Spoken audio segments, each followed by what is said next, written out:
என் இனிய தமிழ் மக்களே, உங்கள் பாசத்திற்குரிய பாரதிராஜா பேசுகிறேன் என பேசி தமிழ் சினிமாவின் போக்கையே மாற்றிய மாபெரும் இயக்குனர் என போற்றப்படும் பாரதிராஜா இன்று நம்மை விட்டு நீங்கியுள்ளார்.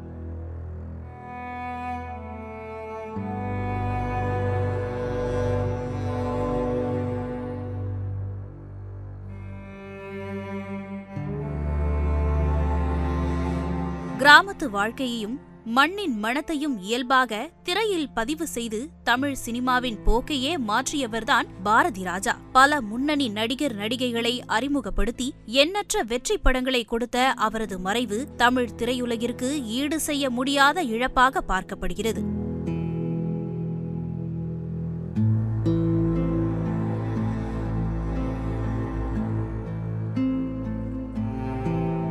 அவரது மறைவுக்கு பிரபலங்கள், ரசிகர்கள் என பலரும் தங்களது இரங்கல்களை தெரிவித்து வருகிறார்கள்.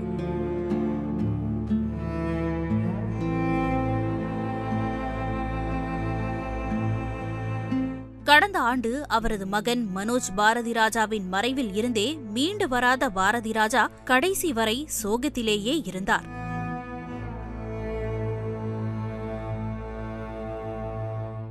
தேனி மாவட்டம் அல்லிநகரம் என்ற எளிய ஊராட்சியில் பெரியமாதேவர் மற்றும் மீனாட்சி அம்மாள் என்கிற கருத்தம்மாள் தம்பதியினருக்கு 1941ஆம் ஆண்டு ஜூலை மாதம் 17ஆம் தேதி பிறந்தவர்தான் இயக்குனர் பாரதிராஜா. பெற்றோர் இவருக்கு இட்ட பெயர் சின்னசாமி. பொதுவாக எல்லோரும் தங்களது தந்தையின் பெயரின் முதல் எழுத்தைத்தான் பெயருக்கு முன்னால் இனிஷியலாக வைப்பதே வழக்கம். ஆனால் இயக்குனர் இமயம் பாரதிராஜா இதில் முற்றிலும் மாறுபட்டவர். அவரது பெயருக்கு முன்னால் இருக்கும் கே என்ற எழுத்து அவருடைய தந்தையின் பெயர் கிடையாது.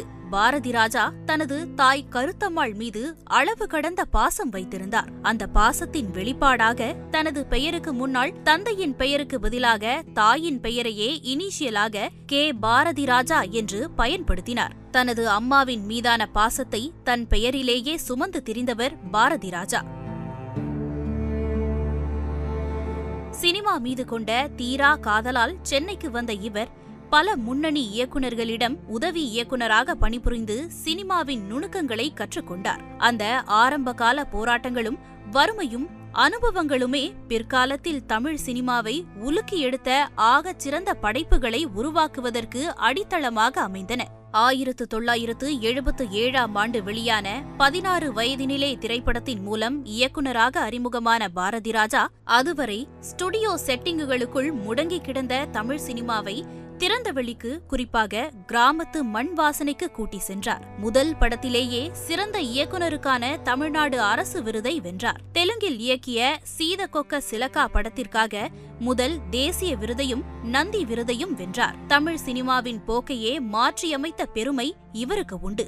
அதனைத் தொடர்ந்து இவர் இயக்கிய கிழக்கே போகும் ரயில், சிகப்பு ரோஜாக்கள், அலைகள் ஓய்வதில்லை, முதல் மரியாதை, கடலோர கவிதைகள், புதிய வார்ப்புகள், கருத்தம்மா, கல்லுக்குள் ஈரம், மண் வாசனை, டிக் டிக் டிக், காதல் ஓவியம், வேதம் புதிது போன்ற திரைப்படங்கள் வெறும் வணிக படங்கள் கிடையாது. அவை தமிழர்களின் கலாச்சாரத்தையும் வாழ்வியலின் ஆழத்தையும் சமூக அவலங்களையும் பேசிய மிக முக்கியமான காவியங்களாகும். தாயின் மீது கொண்ட பாசம் பெயரோடு மட்டும் நின்றுவிடவில்லை.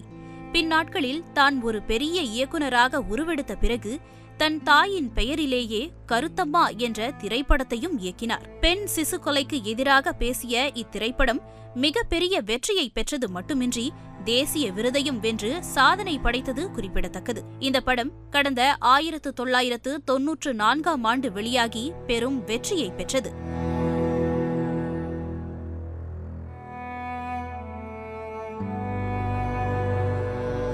பாரதிராஜாவின் ஆகச் சிறந்த சாதனைகளில் ஒன்று தமிழ் சினிமாவிற்கு அவர் தாராளமாக வாரி வழங்கிய மனித வளமாகும். ஸ்ரீதேவி, ராதிகா, ராதா, ரேவதி, ரஞ்சிதா, ரேகா, சுகன்யா போன்ற முன்னணி கதாநாயகிகளையும் கார்த்திக், நெப்போலியன், நிழல்கள் ரவி போன்ற உன்னதமான கதாநாயகர்களையும் திரையுலகிற்கு அறிமுகப்படுத்தி அவர்களை பட்டை தீட்டிய வைரங்களாக மாற்றிய பெருமை பாரதிராஜாவையே சாரும்.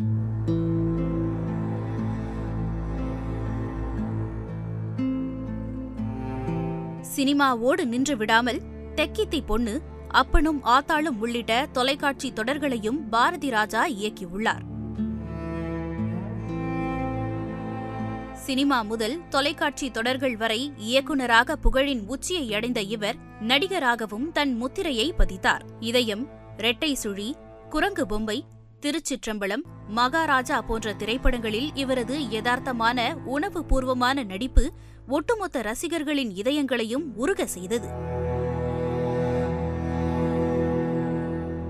இந்திய திரையுலகிற்கு அவர் ஆற்றிய இந்த ஈடு இணையற்ற பங்களிப்பை பாராட்டி கடந்த 2004ஆம் ஆண்டு இந்திய அரசு இவருக்கு உயரிய பத்மஸ்ரீ விருதை வழங்கி கௌரவித்தது.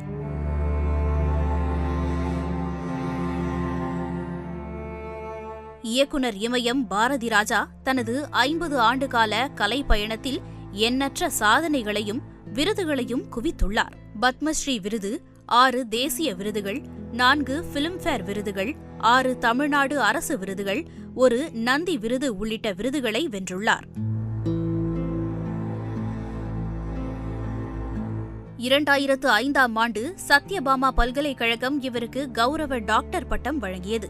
80 வயதை கடந்த பிறகும் சினிமா மீது இருந்த காதலை பாரதி ராஜா ஒருபோதும் இழக்கவில்லை. பல பேட்டிகளில் அவர், என்னால் முடிந்தவரை சினிமாவோடவே இருக்கணும் என்று கூறியிருந்தார். பாரதி ராஜா எப்போதும் சினிமாவை ஒரு தொழிலாக மட்டுமல்ல, ஒரு பொறுப்பாகவே பார்த்தவர். நான் எடுத்த படங்கள் மட்டும் போதாது, இன்னும் சொல்லப்படாத 1000 கதைகள் கிராமங்களில் கிடக்கின்றன என்று பலமுறை அவர் கூறியிருந்தார். அவரது சமீபத்திய பேட்டிகளில் ஒன்றில், இன்றைய இளைஞர்கள் கிராமத்தை மறந்துவிடக்கூடாது, நம்முடைய வேர் அங்கேதான் இருக்கிறது, அந்த மண்ணின் கதைகளை சொல்ல யாராவது தொடர்ந்து வரவேண்டும் என்று உருக்கமாக பேசியிருந்தார்.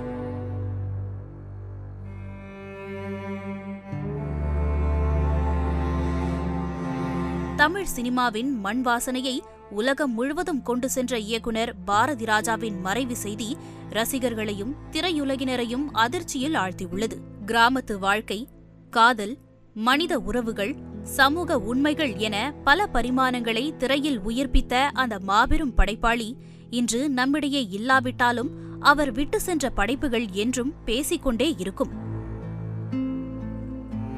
பாரதி ராஜா மறைந்திருக்கலாம், ஆனால் அவர் உருவாக்கிய உலகம் இன்னும் உயிரோடு இருக்கிறது. அதுவே அந்த மகத்தான கலைஞரின் உண்மையான மரபு. நான் ஷூட்டிங் பார்க்கும்போது, ஷூட்டிங் அசிஸ்டண்ட்டாக வேலை செய்யும்போதெல்லாம் காமெடியாக இருக்கும். ஒரு வில்லேஜ் ஸ்ட்ரீட் போட்டிருப்பாங்க செட். ஆமாம் ஆமாம். ஒரு திண்ணையில் ஒரு பெரியவர் உட்கார்ந்துருப்பார்.